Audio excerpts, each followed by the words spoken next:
तो आज से कई सालों पहले हमने ह्यू जैकमैन के वोल्वरीन को लोगन में आखिरी बार देखा और क्या सेंड ऑफ था वो। लेकिन फिर एक अनाउंसमेंट होता है जिसमें पूरी दुनिया को हिला के रख देने की ताकत थी and it made us all emotional.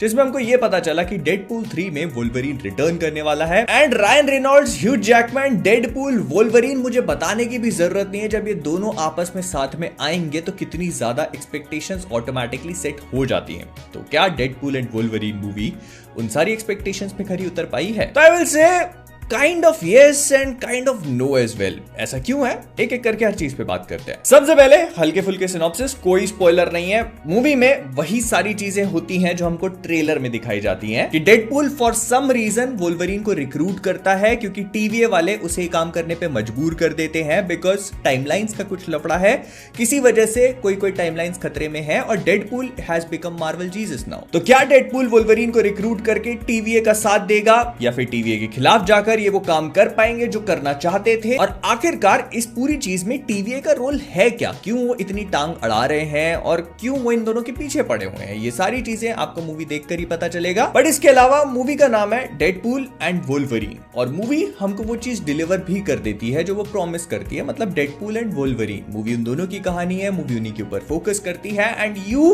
see them all the time on the screen. Now हम लोगों ने डेडपूल की जो पुरानी मूवीज देखी है तो उसमें उसका इंट्रो हमेशा बहुत ही ज्यादा तगड़ा होता है, तो इस वजह से मैं इससे भी कुछ एक्सपेक्ट कर रहा था and the movie does not disappoint क्योंकि वो इंट्रो मूवी का बार सेट करने में एक बहुत बड़ा रोल प्ले करता है। The way it has been shot, the way it has been presented, उसके लिए जो म्यूजिक का यूज किया गया है, फिर इसके बाद जो भी सारी चीजें जो टाइटल कार्ड लिखे हुए आते हैं बहुत ज्यादा यूनिक है एंड इन अ वे आपको आने वाली मूवी के लिए बहुत ही बढ़िया तरीके से पंप कर देता है। उसके बाद रायन रेनॉल्ड्स एंड डेडपूल के जो मेटा जोक्स हैं वो इतने ज्यादा बेहतरीन है। इट्स लाइक डेडपूल 1 में हमको इस लेवल के जोक्स देखने को मिले थे, डेडपूल 2 में वो इतने पहुंचे थे, लेकिन डेडपूल 3 में they are right here. Deadpool पूरा टाइम जब तक वो वोल्वरीन से बात करता है किसी और कैरेक्टर से, he keeps on talking and blabbering, he does not stop. In fact वो कैरेक्टर्स भी अनॉय हो जाते हैं और वही उसका पर्पस है क्योंकि कॉमिक बुक्स में he is exactly like that. लेकिन वो जितने भी डायलॉग्स हैं वो इतने वेल रिटन है और इतने मेटा जोक्स को क्रैक करते हैं कि हमारी टाइम, हमारी लाइफ, हम सब चीजों के साथ में बढ़िया तरीके से रिलेट कर लिया मैंने। नाउ शॉन लेवाई ने इस मूवी को डायरेक्ट किया है जो इससे पहले रायन रेनॉल्ड्स के साथ और भी कई सारी मूवीज में काम कर चुके हैं एंड उनके इसी डायरेक्शन को आप इस मूवी के एक्शन सीक्वेंसेस की यूनिकनेस में फील भी कर सकते हो क्योंकि हम लोगों ने अभी तक एमसीयू में जितने भी एक्शन सीन्स देखे हैं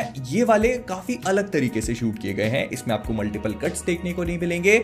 जनरली जब भी कोई एक्शन सीक्वेंस चल रही होती है तो कैमरा उनके आसपास घूमता रहता है and you see everything in a single continuity, तो वो देखने में बहुत बढ़िया लगता है। फिर इसके बाद उन चीजों को और भी ज्यादा इनोवेट करने की कोशिश करी है, जैसे कि कोई एक्शन सीक्वेंस चल रही है तो उसके साथ में अगर गोल नहीं घुमा रहे तो कैमरा सीधा चलेगा, जैसे वो 2D वीडियो गेम्स में होता है कि दो कैरेक्टर सीधे सीधे चलते जा रहे हैं, उनके सामने जो भी एनिमी आ रहे हैं वो उनसे लड़ रहे हैं, the camera keeps moving including the characters as well. तो ये सारी चीजें जब बैकग्राउंड स्कोर के साथ आपस में कंबाइन होती है तो they give us a very good action sequence और एक काफी अच्छी फील क्रिएट करता है। लेकिन इसके साथ में एक चीज और ध्यान देने वाली बात है कि मार्वल ने इस मूवी के साथ बहुत सारे दाव खेले, जैसे कि एंड गेम के बाद उनकी सारी मूवीज उस तरह से क्लिक नहीं कर रही जैसे पहले किया करती थी, तो इस वजह से उन्होंने इस साल सिर्फ एक मूवी रिलीज करी एंड दिस वाज इट। इसके अलावा कोई मूवी नहीं आने वाली है।